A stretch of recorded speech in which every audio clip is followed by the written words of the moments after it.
এক মাসের সময় দিলাম। এই এক মাসের মধ্যে যদি তুমি সবকিছু ঠিকঠাক করে আসতে পারো তাহলে তোমার সাথে খুশির বিয়ে হইব। খুশির বিয়াটা হইব কইরা বিয়াটা ভাঙ্গা গেল। এইদিকে খুশির মনটা অনেক খারাপ।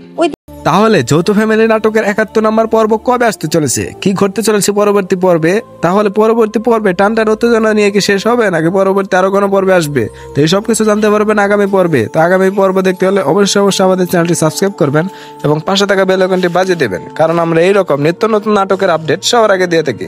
তো হে বন্ধুরা, আসসালামু আলাইকুম, আশা করি সবাই ভালো আছেন। বরাবরের মতো আপনার সামনে নিয়ে আসলাম যৌথ ফ্যামিলি নাটকের ৭১ নম্বর পর্বের আপডেট।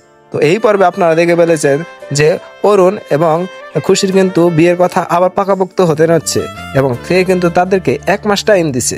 তো ১ মাসের মধ্যে তার কিন্তু এই বিয়েটা হওয়ার কথা, কিন্তু পরবর্তীতে এই বিয়েটা হবে এই সব কিছু জানতে পারবেন আগামী পর্বে। তো আগামী পর্ব তাহলে কবে আসতে চলেছে, তাহলে আগামী পর্ব কবে আসতে চলেছে সেটি জানতে হলে আমাদের চ্যানেলটি অবশ্যই সাবস্ক্রাইব করবেন এবং পাশে থাকা বেল আইকনটি বাজিয়ে দেবেন, কারণ আমরা এই যৌথ ফ্যামিলি নাটক সহ আরো সকল নাটকের আপডেট সবার আগে দিয়ে থাকি। তো আগামী পর্বটি আসতে চলেছে আর মাত্র ৩ দিন পরে। তো আপনারা ৩ দিন পরে এই নাটকের পর্বটি পেয়ে যাবেন। তো সব ভালো থাকবেন, সুস্থ থাকবেন, ধন্যবাদ।